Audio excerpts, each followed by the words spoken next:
Hello students, welcome to study Khazana. I am Tanisha. हमने last lecture में क्या पढ़ा? हमने स्पेसिफिक हीट पढ़ लिया था। अब हम मूव करते हैं मोलर हीट पे।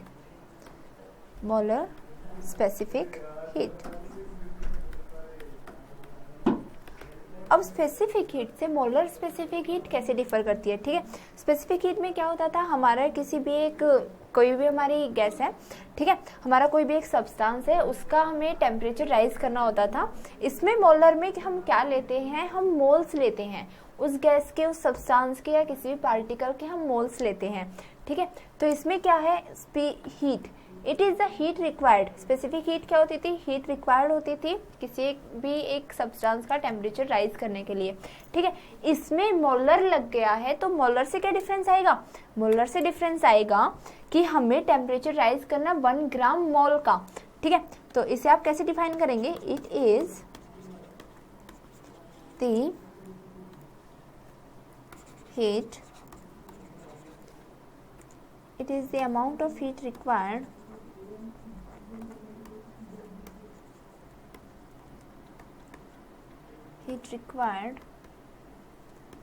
to raise the temperature of 1 gram mole of the substance through a unit degree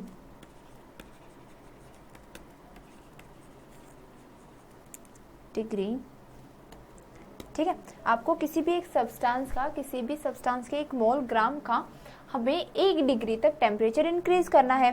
ठीक है, अब इसकी भी जो हमारी यूनिट्स हो जाएंगी, एसआई यूनिट्स क्या हो जाएंगे इसकी? कैलोरी ग्राम पर मोल पर डिग्री सेल्सियस। ठीक है, तो मेनली हमारे जैसे उसमें क्या होती थी, कैलोरी ग्राम पर डिग्री सेल्सियस होता था ना, इसमें क्या हम 1 मोल की भी कर रहे हैं तो पर मोल आ जाता है। ठीक है, अब मेनली देखो जैसे हम इसकी कैसे फॉर्मूला जनरेट करेंगे इसका। ठीक है, अगर हम डेफिनेशन से देखें, ठीक है, अगर हम डेफिनेशन से देखते हैं तो किसी भी एक मोल में 1 मोल ऑफ ए सब्सटेंस के किसी भी एक मोल में जो हमारी क्वांटिटी होती है वो क्या होती है? Is a quantity of the substance whose mass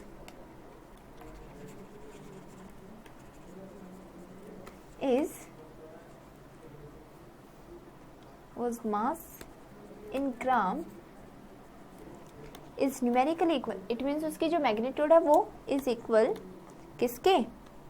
to molecular mass के। इट मीन्स जो हम एक पूरी क्वांटिटी का मास लेते हैं वो किसके इक्वल हो? जब हमने उसके हर एक मॉलिक्यूल के मास को ऐड किया है। ठीक है, इट मीन्स जो उसका, अब देखो सब्सटेंस का जो एक मॉलिक्यूल है उसका मास पूरी बॉडी के मास के इक्वल हो। इट मीन्स उस बॉडी में सिर्फ एक ही मॉलिक्यूल हो तो वो क्या हो जाएगा हमारा? 1 मोल। ठीक है, तो उसे हम 1 मोल बोलते हैं। ठीक है, तो देयरफॉर जो सी है, जो हमारी मोलर स्पेसिफिक हीट है, वो किसके इक्वल होगी? मॉलिक्यूलर मास के।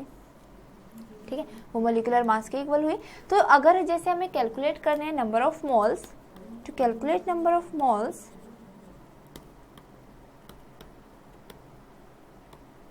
तो नंबर ऑफ मोल्स कैलकुलेट करने में आप क्या करेंगे? n is equals to m upon m। ये है मेरा मास और ये है मेरा मॉलिक्यूलर मास। ठीक है, नंबर ऑफ मोल्स अगर मुझे करने हैं तो जो मेरे वॉल ऑफ द बॉडी का मास है मुझे मैं डिवाइड कर दूंगी एक मॉलिक्यूल के मास से। ठीक है, तो मेरे नंबर ऑफ मोल्स आ जाएंगे। ठीक है, तो जैसे आप करेंगे, अब अगर मैं ऐसे निकालूं जो पूरी बॉडी का मास क्या हो जाएगा? Number of moles multiply by molecular mass की, जितने नंबर ऑफ मोल्स है मल्टीप्लाई बाय 1 मोल का कितना मास है, तो मेरे पूरी बॉडी का मास दे देते हैं। ठीक है, तो हमें पता है जो स्पेसिफिक हीट होती है वो क्या होती है? Delta Q. एस क्या होती है? Delta Q upon M delta T, क्योंकि जो मेरी स्पेसिफिक हीट क्यू होती है वो क्या होती है? S M delta T. ये मैं आपको पहले करा चुकी हूँ। तो यहाँ से अगर मैं एस की वैल्यू निकालूँ that is delta Q upon M delta T. तो अगर मैं देखो, मैं अगर यहाँ से पुट करती हूँ इस एम में, जो ये m है, मैं यहाँ पे वैल्यूज पुट कर सकती हूँ nm। ठीक है, तो आप पुट कीजिए तो क्या आपका आ जाएगा? S is equals to delta Q upon n, capital M होता है मॉलिक्यूलर मास। ठीक है, डेल्टा टी, आपने ये पुट कर दिया, ठीक है। तो आप इसे देखेंगे तो यहाँ से क्या आ जाएगा, मेनली अगर मैं इस m को उस तरफ लेके जाऊँ तो ये क्या हो जाएगा, ms is equals to 1/n delta Q upon delta T, ये बच गया। और ms क्या है, ये है मेरी molar specific heat, that is C is equals to 1/n delta Q upon delta T, ठीक है। तो C is the 1/n is equals to delta Q upon delta T, और यहाँ पे डेल्टा Q क्या है, स्पेसिफिक हीट, और temperature जितना चेंज हुआ और जितना हीट में चेंज हुआ, n is the number of mole, ठीक है। तो this is the required expression, ठीक है। ये पूछ लिया जाता है कि मोलर स्पेसिफिक हीट में और स्पेसिफिक हीट में आप कैसे रिलेशन जनरेट करेंगे, तो आप देख सकते हैं यहाँ से, ठीक है। तो आपको ये अच्छे से करनी है, ये पूछ ली जाती है 2 मार्क्स में या फिर 1 मार्क्स में। तो ये टॉपिक यहीं पे खत्म होता है। अब इसके साथ देखते हैं हम वेरिएशन, इसमें टॉपिक्स बहुत छोटे छोटे हैं। तो वेरिएशन देखिए, variation of specific heat of specific heat of a solid with temperature,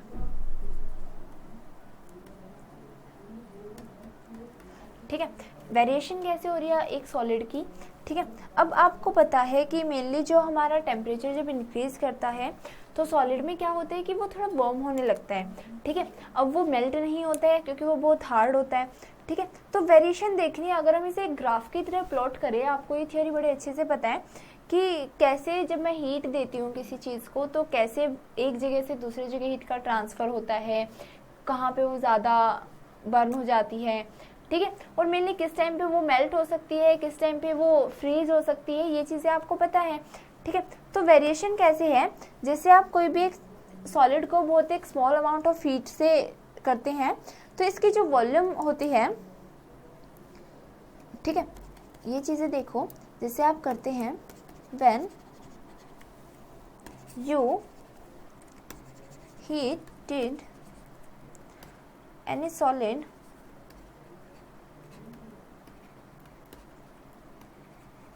with very small amount of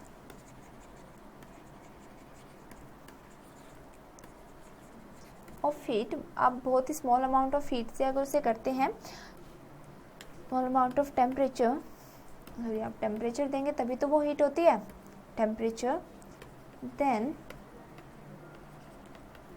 it's volume remains less या फिर मोर कांस्टेंट, ठीक है। इसकी जो वॉल्यूम होती है वो इंक्रीज हो जाती है या फिर डिक्रीज हो जाती है, वो डिपेंड करता है, ठीक है। तो मेनली क्या होता है, जैसे हमने पढ़ा कि स्पेसिफिक हीट होती है जो सॉलिड के लिए, उसे हम रिप्रेजेंट करते हैं, जो स्पेसिफिक हीट होती है जो सॉलिड के लिए, वो क्या होता है, मेनली सॉलिड्स की वॉल्यूम में ज़्यादा डिफर नहीं होता, मेनली वो गैस में होता है और लिक्विड में होता है कि लिक्विड स्टीम बन जाता है, ठीक है, और उसके गैस के पार्टिकल्स और दूर चले जाते हैं। स्पेसिफिक हीट को हम ले सकते हैं कांस्टेंट वॉल्यूम में, ठीक है, इट मीन्स जो उसकी वॉल्यूम होती है वो कांस्टेंट होती है फॉर सॉलिड्स के लिए। तो specific heat can of solid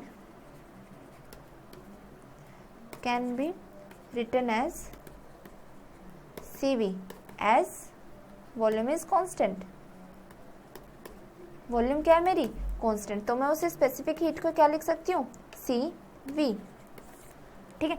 तो CV जब मैं लिखूंगी तो मेनली आप देखो कि ये कैसे होता है कि जो मेरी कैसे डिपेंड करता है। तो अगर मैं लिखूं जो मेरी मोलर स्पेसिफिक हीट है, मैं इसे करूँ कैपिटल C से, तो मैं कैसे करूँगी इसे MCV, ये है मेरी स्पेसिफिक हीट। अगर मैं इसे m से मल्टीप्लाई कर देती हूँ मॉलिक्यूलर मास से, तो ये मेरी क्या आ जाती है, मोलर स्पेसिफिक हीट, ठीक है। तो आपको पता है मोलर स्पेसिफिक हीट अगर मैं किसी एक कांस्टेंट वॉल्यूम पे लूँगी और किसी एक कांस्टेंट टेम्परेचर पे, तो क्या होता है कि उसके नंबर ऑफ मोल्स क्या रहेंगे, कांस्टेंट, ठीक है।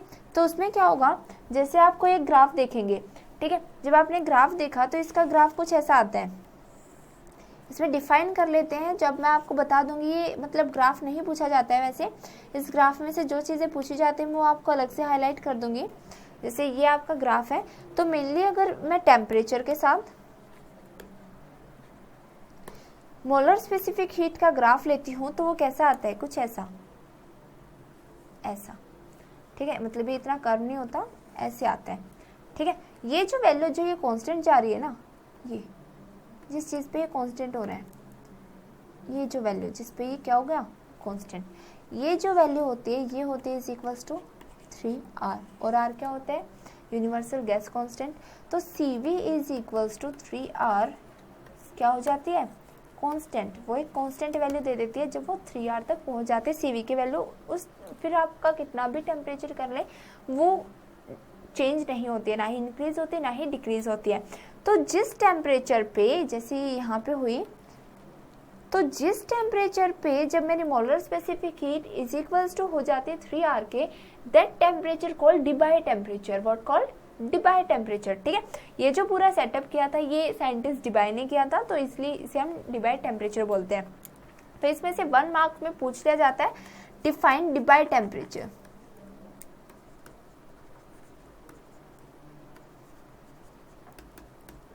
ठीक है, तो इसमें मेनली क्या है व्हेन डिबाई, आप ये चीज़ें देख सकते हैं ना कि जब आप शुरुआत में क्या होता है कि 0 टेम्परेचर के लिए 0 होती है मेरी CV की वैल्यू, पर जब हम टेम्परेचर राइज करते हैं तो वो राइज होना शुरू हो जाता है, और एट अ पर्टिकुलर टाइम ये क्या हो जाता है इट बिकम्स कांस्टेंट, ठीक है। At a particular temperature it becomes constant and that particular temperature called Debye temperature, okay.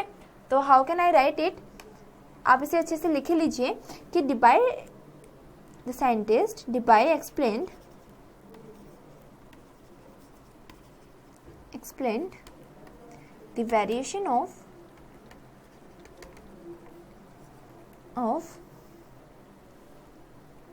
molar specific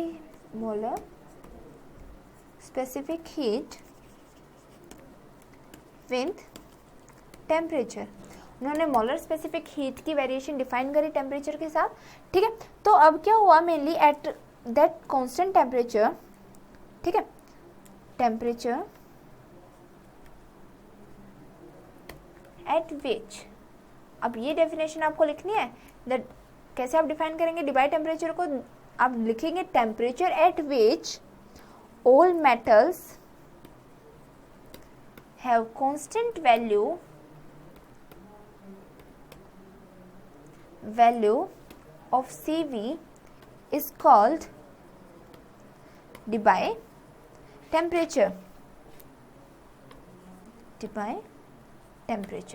ठीक है। तो इसमें से यही पूछा जाता है कि व्हाट इज डिबाई टेम्परेचर, इससे ज़्यादा नहीं पूछा जाता है। तो अब मेनली ये आपकी थियोरी थी, इसमें जो थियोरी है बहुत छोटी छोटी है, तो आप न्यूमेरिकल्स इससे बहुत पूछे जाते हैं, this is very important from the point of numericals, okay. तो आप इसमें देखो, मैं आपको एक छोटा सा न्यूमेरिकल करा देती हूँ, आपको उससे सारे पॉइंट्स क्लियर हो जाएंगे, ठीक है। जैसे मेनली आपका है, आपसे क्वेश्चन दिया गया है, जैसे आपसे क्वेश्चन दिया गया है calculate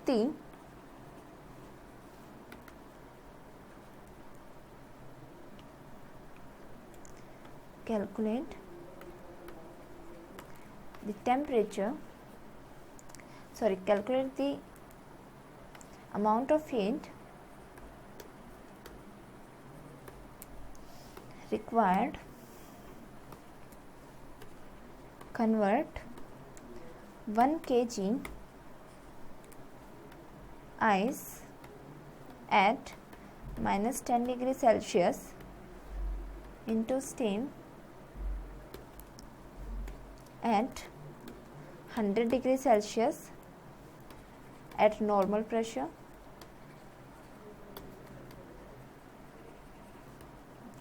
specific heat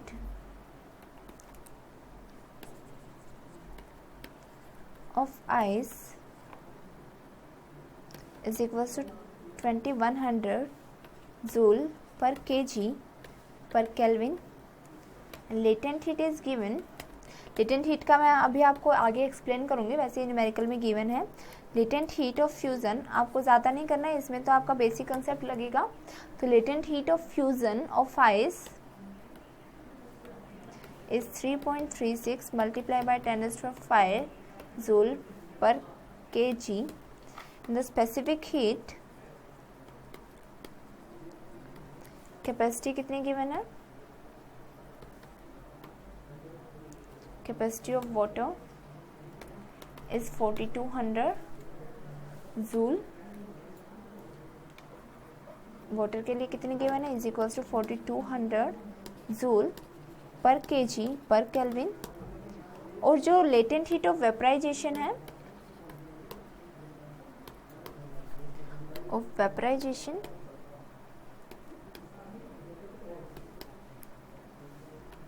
of water, वो क्या है 2.25 इंटू 10⁻⁶ जूल पर केजी। ठीक है, तो that my question is calculate the amount of heat required convert 1 kg ice eight -10 degree Celsius. ठीक है, हमें अमाउंट ऑफ हीट रिक्वायर्ड पूछा है कि हमने 1 kg of ice -10 degree Celsius से वो स्टीम पे लेके आनी है 100 डिग्री सेल्सियस पे। ठीक है, तो मेनली इसे हम कैसे करेंगे, इसमें हमें डिफरेंट वैल्यूज दी गई है, हीट ऑफ आइस दी, स्पेसिफिक हीट ऑफ आइस दी गई है 2100 joule per KG per kelvin, okay, और लेटेंट हीट दी गई है वो 3.36 इंटू 10⁵ जूल पर केजी दिया गया। ऐसे हमें फिर कैपेसिटी ऑफ वाटर दे रखी है और लेटेंट हीट ऑफ वेपराइजेशन दे रखी है। ठीक है, तो मेनली इसमें देखो मेन दो चीज़ों में होगा। पहले तो क्या होगा कि जो हमें क्या जाना -10 डिग्री सेल्सियस से सीधा 100 डिग्री सेल्सियस पे। ठीक है, तो आप सीधे एक पॉइंट पे नहीं जा सकते, पहले तो आप इसके फ्रीजिंग पॉइंट पे आएंगे। ठीक है, तो -10 डिग्री सेल्सियस से आप एक डिस्टेंस कवर करेंगे 0 डिग्री सेल्सियस पे, आप दूसरी डिस्टेंस कवर करेंगे 0 degree Celsius to 100 degree Celsius पे। ठीक है, और आपको एक चीज़ पता है मेनली क्या होता है, जैसे थ्योरी में मैं आपको अब और भी बताऊंगी, तो क्या होता है कि जैसे आप कोई एक चीज़ को हीट कर रहे हैं, जब तक वो कम्प्लीटली हीट नहीं हो जाती आपका टेम्परेचर राइज नहीं दिखाता है। ठीक है, उसी का कंसेप्ट है। लेटेंट हीट को जब मैं बताऊंगी तो उसमें अच्छे से बताया जाएगा कि इस हीट को और क्या बोलते हैं। तो सबसे पहले न्यूमेरिकल पे ही मूव करते हैं, तो दैट इज -10 डिग्री सेल्सियस से मैं 0 डिग्री सेल्सियस तक का पाथ कवर कर रहा हूँ, 0 डिग्री सेल्सियस से 100 डिग्री सेल्सियस का। ठीक है, तो अब इसे कैसे करेंगे, जैसे हमें पता है, हमें गिवन है। ठीक है, देन द सॉल्यूशन इज, हमें क्या हीट रिक्वायर हमें करना है, रेज करना है टेम्परेचर -10 डिग्री सेल्सियस से 0 डिग्री सेल्सियस पे। हीट रिक्वायर्ड है ना, मुझे ये टेम्परेचर क्या करना है, ज़्यादा करना है ना, रेज करना है। -10 से 0 आ रहे हो तो मुझे टेम्परेचर इंक्रीज करना है, that is 0 is greater than -10। तो heat required to raise the temperature from -10 degree Celsius to 0 degree Celsius. ठीक है, इसे जब हम करेंगे तो मेनली क्या हो जाएगा, वो क्या होती है स्पेसिफिक हीट, जब मुझे टेम्परेचर रेज करना होता है। तो डेल्टा Q1 हम कैसे निकालेंगे, SM डेल्टा T ऐसे निकलेगी। ठीक है, S की वैल्यू गिवन है, स्पेसिफिक हीट इज गिवन 2100 है ना, और मेनली जो मेरी M है वो क्या है 1, और डेल्टा T है वो कितना चेंज हो रहा है, 10 का चेंज हो रहा है। ठीक है, 2100 is my specific heat, M is 1, हमने मोल 1 लिया है, मास 1 लिया है, और डेल्टा T क्या है मेरा, वो 10 डिग्री इंक्रीज हुआ ना, -10 से 0 आया तो दैट इज 10 डिग्री का डिफरेंस था। तो मेनली इससे क्या हो जाएगा, दिस इज 21,000 जूल। ठीक है, तो -10 डिग्री सेल्सियस से 0 डिग्री सेल्सियस आने में मुझे कितने हीट की जरूरत है, 21,000 जूल। इसके बाद क्या है, मुझे हीट रिक्वायर करनी है। ठीक है, heat require for what, for melt, to melt the ice at 0 degree Celsius water. मुझे मेल्ट करनी है वो, अब मुझे वो सॉलिड से थोड़े लिक्विड में लेके आने, लिक्विड से फिर मुझे वेपराइजेशन में करनी है। ठीक है, तो मेनली जब आप सॉलिड से लिक्विड पे लेके आएंगे, ठीक है, तो वो क्या हो जाएगी डेल्टा Q2, वो हीट रिक्वायर जितनी मुझे चाहिए वो क्या हो जाएगी ML, M क्या है 1, एंड लेटेंट हीट इज 3.36। ठीक है, देखो मेनली लेटेंट हीट क्या गिवन है, जब वो फ्यूजन होता है आइस का, जब वो ब्रेक होती है। ठीक है, जब वो ब्रेक होती है और वो वाटर की फॉर्म में आते हैं, दैट इज 3.36। तो आप इसे करेंगे 1 × 3.36 × 10⁵, तो ये मुझे हीट कितनी चाहिए 3.36 × 10⁵ जूल। अब क्या है, अब मुझे हीट चाहिए टेम्परेचर राइज करने के लिए 0 डिग्री सेल्सियस से 100 डिग्री सेल्सियस तक। अब क्या है, मेरी जो डेल्टा Q3 है वो क्या है, heat require to raise the temperature from 0 degree Celsius to 100 degree Celsius. ठीक है, हीट रिक्वायर है, अब वो क्या होगी, वही मेरे delta Q3 will be S M delta T. S यहाँ पे कितनी है 4200 multiply by 1 and multiply by 100, ठीक है, क्योंकि मुझे ये देखो हमें गिवन है ना, इसमें क्या गिवन है, जो specific heat of water given है वो दैट इज 4200 और ये आइस की थी 2100। अब जब -10 से 0 तक का सफर था वो उसने आइस की फॉर्म में किया, बट उसने 0 से 100 तक का जो सफर तय किया वो उसने 4200 अब वाटर की फॉर्म में किया ना, तो 4200 joule per KG per kelvin, ठीक है। तो इसमें और टेम्परेचर 0 डिग्री से 100 degree that is delta T will be 100, जो डिफरेंस है दोनों टेम्परेचर में, तो ये क्या आ जाएगा 4,20,000 है ना, 40, तो ये जूल, ठीक है। तो मेनली जब ये क्या होगा, अब जब 42 जूल, ठीक है। अब देखो मेनली अब हमारा क्या है, जब हमें करनी है वो 100 डिग्री सेल्सियस से वेपराइजेशन में, ठीक है। तो delta Q4 will be ML, ये क्यों, हीट रिक्वायर, क्योंकि क्या होगा वो 100 डिग्री सेल्सियस पे तो वाटर बॉयल करना शुरू करेगा, वो बॉयल होके बिल्कुल स्टीम होके उड़ जाएगा, वो हीट कितनी होगी, क्योंकि हमने स्टेट चेंज करी है, तो चेंज ऑफ द स्टेट में हमारी लेटेंट हीट होती है, वो मैं आपको अच्छे से डेफिनेशन में बता दूंगी, ठीक है। तो Q4 will be ML, heat require to convert 100 degree Celsius water to steam at 100 degree Celsius, ठीक है। तो इसमें क्या होगी, इसमें देखो ml, m क्या है 1 और लेटेंट हीट की वैल्यू क्या गिवन है आप देख सकते हैं, latent heat is given for vaporisation 2.25 into 10⁻⁶, ये वैल्यू गिवन है, ठीक है। तो आप ये पुट कीजिए अपने आंसर में, दैट इज 1 इंटू 2.26 इंटू 10⁵, तो मेनली जो Q4 आ जाएगी वो आ जाएगी 2.26 इंटू 10⁵ जूल, ठीक है। तो अब देखो जो -10 डिग्री सेल्सियस था टेम्परेचर, उससे हमने क्या किया, उससे हमने वो वेपराइजेशन कर दिया, वो जो पूरा सॉलिड था -10 डिग्री सेल्सियस पे वो मैंने अब आइस का वेपराइजेशन में कर दिया। तो मेरे 4 पार्ट में हुआ, पहले 0 से -10 से वो 0 पे आया, ठीक है। उसके बाद दूसरी हीट रिक्वायर हुई जो उसकी सॉलिड फॉर्म को लिक्विड फॉर्म में लेके आई, उसके बाद जो वो लिक्विड फॉर्म थी वो मैंने टेम्परेचर चेंज किया 0 से 100 डिग्री में, उस लिक्विड फॉर्म में जितनी हीट चाहिएगी पूरी, और अब क्या था वो 100 डिग्री सेल्सियस से वेपराइजेशन जाने में जितनी हीट थी, तो मेनली जो टोटल हीट रिक्वायर हो गई वो क्या हो गई, total heat require will be the sum of all 4